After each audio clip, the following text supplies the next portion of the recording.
நீங்கள் தவறவிட்ட எபிசோடுகளை இப்பொழுதே காணுங்கள் உங்கள் Tandivan.com மற்றும் Tandivan யூடியூப் சேனலில்.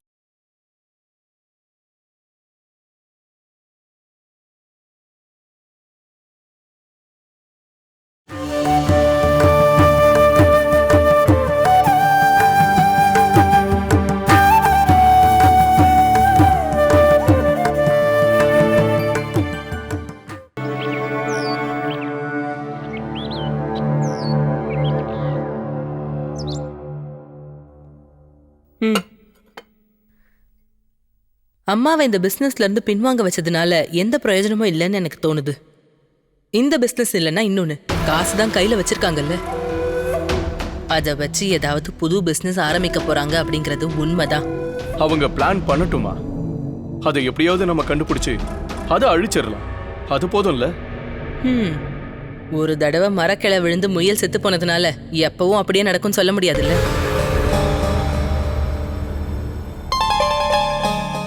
இதுக்கப்புறம் நாம என்ன பண்ண போறோங்கிறத யோசிச்சதுக்கு அப்புறம் தான் அம்மா ஒவ்வொரு அடியும் எடுத்து வைப்பாங்க. இப்பதான் அந்த பேங்க்ல இருந்து பணத்தை வித்ட்ரா பண்ண போற ஐடியாவை என் வீட்டுக்காரர் சொல்லிட்டாருல்ல. இல்லனா அம்மா சூர்யா குரூப் கம்பெனியை வாங்கி எல்லாம் முடிஞ்சதுக்கு அப்புறம் தான் நமக்கு எல்லாம் தெரியவே வரும். அது சரிதான் ராஜு. அம்மா இனிமே முன்ஜாக்கிரதையோட இருப்பாங்க. அம்மா மனசுல என்ன இருக்குன்னு நமக்கு சத்தியமா தெரியாது. ஆனா அம்மா அதை கண்டிப்பா பண்ணியே தருவாங்க. பிசினஸ்ல மிகப்பெரிய தந்திரக்காரி. அப்ப நாம என்ன பண்றது? அம்மா பேர்ல இருக்கிற 20 லட்சம் ரூபாயை நாம கைப்பற்றணும். 20 இல்லையே, 3 வருஷத்துக்கு முன்னாடி அவ்வளவு அமௌண்ட் பேங்க்ல போட்டதுனால இன்ட்ரெஸ்ட் சேர்த்து வந்திருக்கும்ல. நமக்கு எதுக்குன்னு அந்த இன்ட்ரெஸ்ட் எல்லாம்? அதை வேணா அம்மா வச்சுக்கிட்டோம். ஆனா அந்த 20 லட்சம் ரூபாய், அந்த பணம் நமக்கு தான் வந்து சேரணும். ஆமா, அவ்வளவு பணம் கையில இருந்தா அம்மா கண்டிப்பா பிசினஸ் பத்தி யோசிப்பாங்க. அதுக்கு அந்த பணத்தை நம்ம கண்டிப்பா வாங்கியாகும். பாப்போம் என்னதான் நடக்குதுன்னு. பார்த்துக்கிட்டே இருந்தா எதுவுமே நடக்காதுண்ணா. ஏதாவது செய்யறதா இருந்தா அதை இன்னிக்கே செய்யணும். நாளைக்கு பேங்க் திறக்கிறப்போ அம்மா அந்த பணத்தை அவ பேர்ல டெபாசிட் பண்ணிடுவாங்க.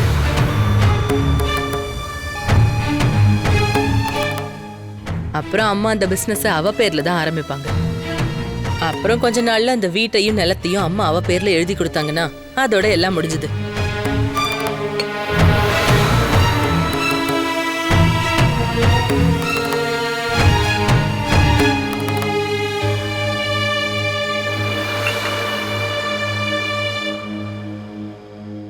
நீங்க என்ன யோசனை பண்றீங்க? நாளைக்கு பொழுது விடியறதுக்கு முன்னாடி ஏதாவது பண்ணணும்னு யோசிக்கிறீங்களா? என்னடா யோசனை பண்றது? எதுவும் பண்ண முடியாது. அம்மா அவ மேல சொத்தை எழுதி வச்சதுக்கு அப்புறம் வர பிரச்சனை பத்தி தான் நான் இப்ப பேசிட்டு இருக்கேன். அப்படி ஒரு ஐடியாவை அவங்க செயல்படுத்த முடியாத மாதிரி நாம பார்த்துப்போம். என்ன பிசினஸ் ஆரம்பிச்சாலும் அம்மா அதுல ஜெயிச்சு காட்டிடுவாங்கிறது ரொம்ப உண்மை. 20 லட்சத்துல ஆரம்பிச்சு 20 கோடிக்கான சொத்தை அந்த கிருஷ்ணாக்கு அம்மா சம்பாதிச்சு கொடுக்கறதுக்கு நாம விட்டுறக்கூடாது. நம்மளெல்லாம் அவமானப்படுத்துறதுக்காக வந்தவ நம்மளை விட மேல போறத நம்ம பார்க்க கூடாதுன்னா நாம அதுக்காக ஏதாவது செஞ்சுதான் ஆகணும். அம்மா அந்த பணத்தை வீட்டுல தான் வச்சிருப்பாங்கன்னு உன்னால உறுதியா சொல்ல முடியுமா? நான் சொல்லுவேன். அம்மா கண்டிப்பா இன்னைக்கு அதை பேங்க்கு கொண்டு போக மாட்டாங்க, நாளைக்கு தான் போவாங்க. 20 லட்சம் ரூபாய ஒரு சூட்கேஸ்ல வச்சு அவங்க அதை வீட்டுல தான் வச்சிருக்காங்க. ஒரு ஆஷ் கலர் சூட்கேஸ், கட்டு கட்டா பணம் இருந்தது. ஆமா, நீ என்னமோ நேர்ல அதை பார்த்த மாதிரி பேசிட்டு இருக்க. எங்களுக்கு தெரியாம அம்மாவை பார்க்க போயிருக்காப்போ. ஐயோ அண்ணா, அப்படிலாம் சொல்லாதீங்கண்ணா.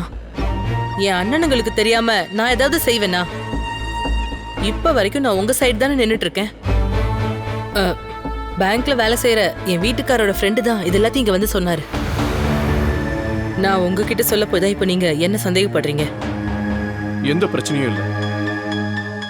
நீ சொன்ன மாதிரியே அந்த பணம் அங்க இருந்துச்சுன்னா இன்னைக்கு ராத்திரி அந்த பணத்தை நாம எடுத்துடலாம். டேய், அத நாம பண்ணலாம். இல்லனா ஒருத்தர்கிட்ட சொல்லி செய்ய சொல்லலாம். வாங்கண்ணே. ராஜு, ராஜு அண்ணா ஏதாவது ஒரு வழி வச்சிருப்பாரு மஹினா. அது என்னன்னு எனக்கு சொல்லனா பரவாயில்ல. எல்லாம் முடிஞ்சதுக்கு அப்புறம் என்னையும் ஞாபகம் வச்சுக்கிட்டா சரி. எனக்கும் 2 பொண்ணுங்க இருக்காங்கன்னு உங்களுக்கு தெரியும்ல. ம்.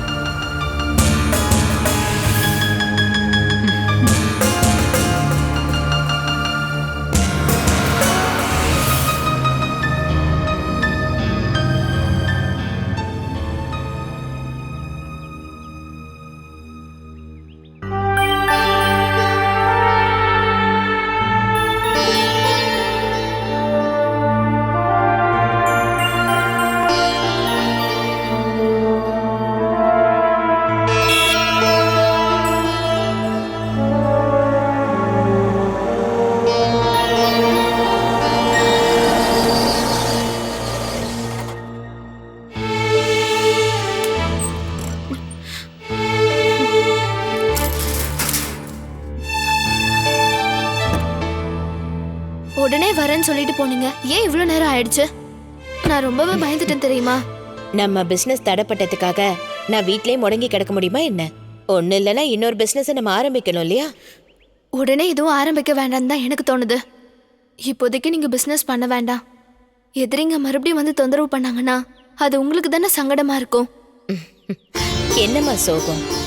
தண்ணியில முழுகுனா குளிராதுன்னு சொல்லுவாங்க. இப்ப ஏன் நிலைமையும் அப்படிதான் இருக்கு. வாழணும்னா போராடிதான் தீரணும். இருக்கிற பணத்தை பேங்க்ல போட்டுட்டு அதுல வர வட்டியில வாழலான்னு நிறைய பேர் சொல்லுவாங்க. ஆனா என்னால அப்படி வாழவே முடியாது. எனக்கு தெரிஞ்ச 2-3 பேரை பார்த்து நான் பேசிட்டு தான் வரேம்மா. அப்படின்னா இவ்ளோ பணத்தை இங்கேயே நீங்க வைக்க போறீங்களாமா? ஏய், ஏதாவது ஒண்ணு ஏற்பாடு பண்ற வரைக்கும் அந்த பணம் இங்கேயே இருக்கட்டும். நாளை கொண்டு போய் போட்டுடலாம். நான் உனக்கு 2 சுடிதார் வாங்கிட்டு வந்தேன். இந்தா வாங்கிக்கோ. அது சரிதான். அப்ப இதனாலதான் லேட்டா வந்தீங்களா? உங்களுக்காக என்ன வாங்குனீங்க? எனக்கு புது ட்ரெஸ் எல்லாம் எதுவும் வேண்டாம்மா. ஏற்கனவே நிறைய வச்சிருக்கேன்னா. அப்படின்னா எனக்கு இது வேண்டாம். எனக்கு தேவையானத நீங்க வாங்கி கொடுத்துருக்கீங்க இல்லையா? நீ என்ன இந்த மாதிரி கிழவியா? சின்ன பொண்ணு தானம்மா நீ. இந்த வயசுல போடாம வேற எந்த வயசுல நீ பிடிச்ச ட்ரெஸ் எல்லாம் போடுவ? இருந்தாலும் ரொம்ப பில்டப் பண்ணாம இந்த ட்ரெஸ் பிடிச்சிருக்கா பாரு. நீங்க தானே வாங்கிட்டு வந்தீங்க. இத பார்க்க வேண்டிய அவசியமே இல்ல. அதுல உனக்கு இன்னொரு பரிசும் இருக்கு. எடுத்து பாரு.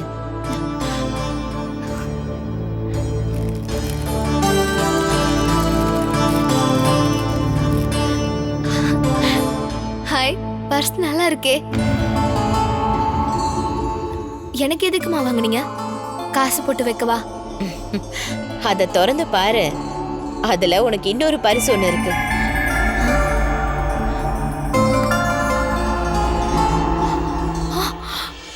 போனா எனக்கா? ஆனா இத வச்சு நான் என்ன பண்றது? எனக்கு யார் கால் பண்ணுவாங்க? நான் இருக்கேன்ல. எனக்கு நீயும் உனக்கு நானும் கால் பண்றேன். இன்னைக்கு நான் வரத்துக்கு லேட் ஆகும் போது உனக்கு கால் பண்ணி இன்ஃபார்ம் பண்ணலான்னு நினைச்சேன். உன் பக்கத்துல நான் இல்லைனாலும் உன் குரலை மட்டும் நான் கேட்பேன்ல. அப்படின்னா என்ன நீங்க தனியா விட்டு போறேன்னு சொல்றீங்களா?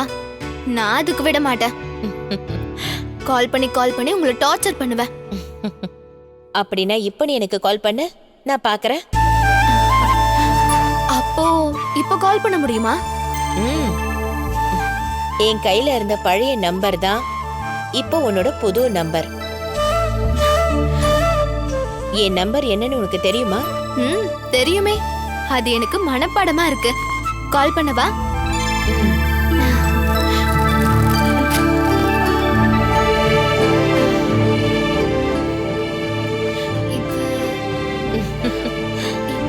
அடியே, இது டச் போனு. எப்படி டயல் பண்ணணும்னு உனக்கு சொல்லித்தரேன். பாத்துட்டியா?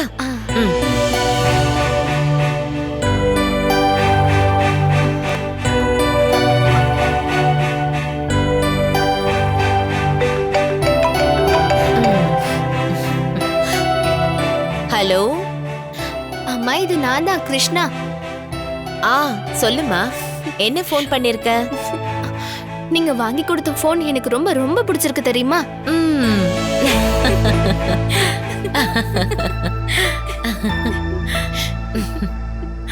நீ இந்த மாதிரி சிரிக்கிறத பார்க்க நான் எத்தனை நாள் ஆசைப்பட்டேன் தெரியுமா?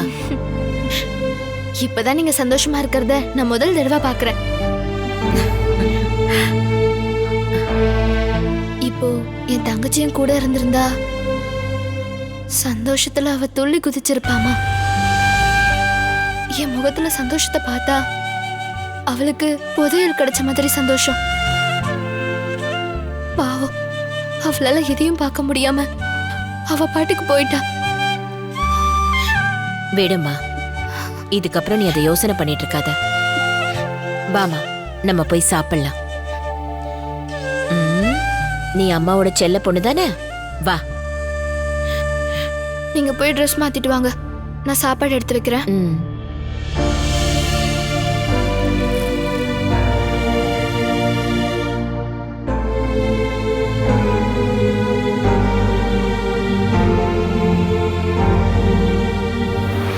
$20 லட்சத்தை விட எனக்கு முக்கியமானது அவதான். அந்த கிருஷ்ணா, எனக்கு அவதான் வேணும். அந்த வீட்டுக்குள்ள போய் பணத்தை எடுத்துற, ஆனா கிருஷ்ணாவை கொண்டு போயிடுவேன். அது எப்படி முடியும்? அம்மா எப்பவும் கண்ணும் காதும் அவன் மேலதான் வச்சு பார்த்துட்டு இருப்பாங்க. உன் ஆளுங்களை அங்க கூட்டிட்டு போறது இப்போ ரொம்பவே ஆபத்து. ஒரு சின்ன சத்தம் கேட்ட கூட அம்மா எந்திரிச்சிருவாங்க. முதல்ல அந்த பணத்தை அங்க இருந்து ஆட்டையை போட்டுட்டு என்கிட்ட எடுத்து வந்து கொடு. அதுக்காக நாங்க உனக்கு 2 லட்சம் ரூபாய் கமிஷன் தரோம்.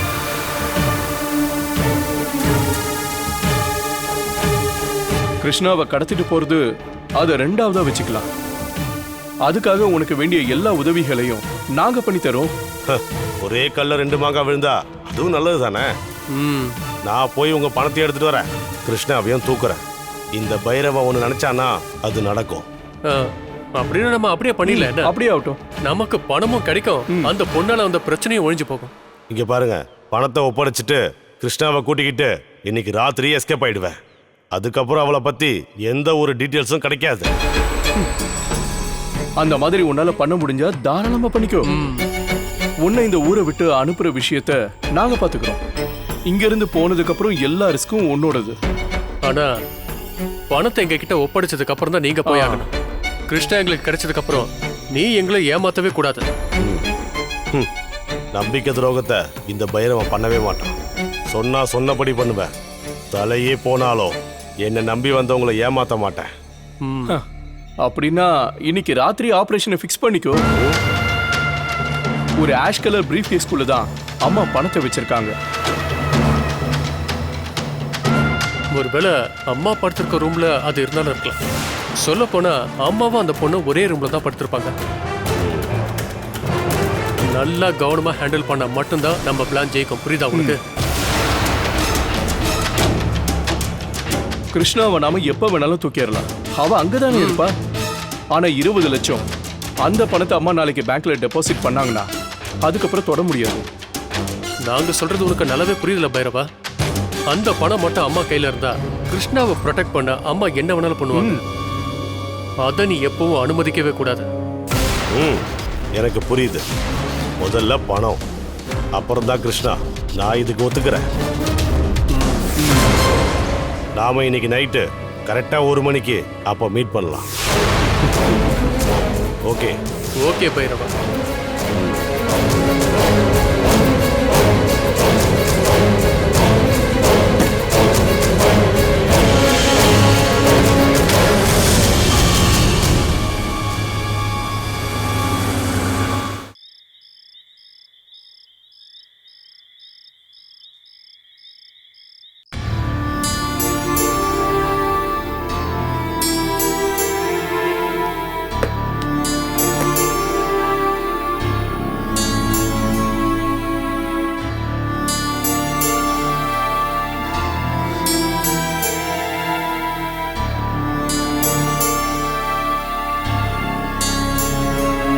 இங்கே வைமா.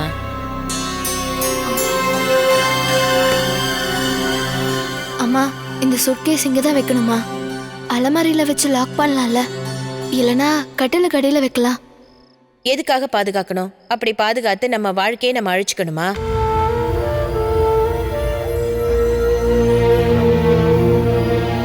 இன்னைக்கு யாராவது ஒரு திருட இங்க வந்தானா இந்த பணம் எங்க இருக்குன்னு தெரிஞ்சவனால மட்டும்தான் திருட முடியும். நாம அவனை தடுத்து நிறுத்தணும்னா நம்மள கொன்னுட்டாவது அந்த பணத்தை எடுத்துட்டு போயிடுவாங்க. அப்படின்னா பெட்டி எடுத்துட்டு வாசல்ல போய் வைக்கலாம். வரவங்க உள்ளேயே வர தேவல, அப்படியே எடுத்துட்டு ஓடிடலாம். அடடா, நீ காமெடி கூட பண்ண ஆரம்பிச்சிட்டியா? வேற என்னம்மா பண்றது? அடியே பயந்தாங்கோலி, நான் உள்ள இருக்கிற எல்லா கதவையும் பத்திரமா அடைச்சு வச்சிட்டேன். இதுக்கப்புறம் இந்த கதவையும் நம்ம லாக் பண்ணிட்டா எந்த திருடனாலையும் உள்ள வர முடியாது. நீ கதவை லாக் பண்ணிட்டு வந்து தூங்கு.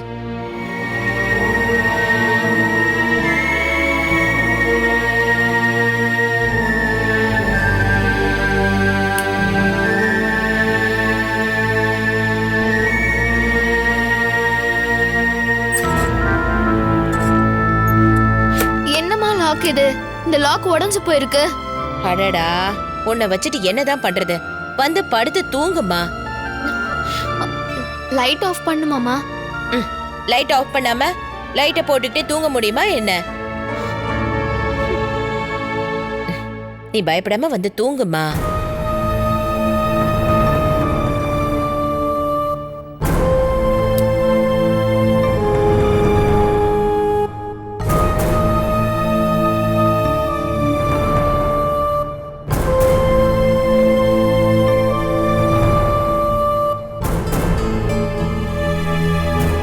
அம்மா இங்க இருக்கிறப்போ நீ ஏன் டென்ஷன் ஆகுற?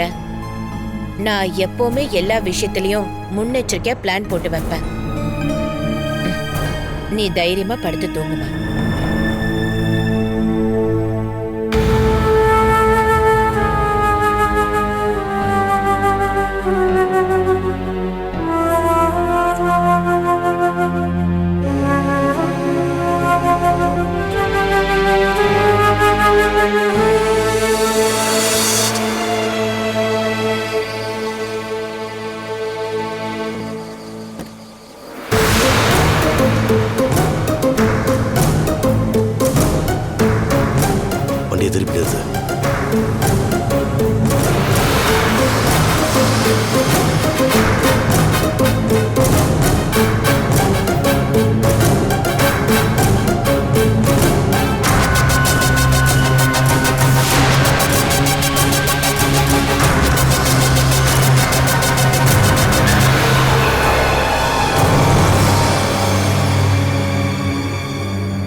Catch us on TV, Tandivan.com, Facebook and YouTube.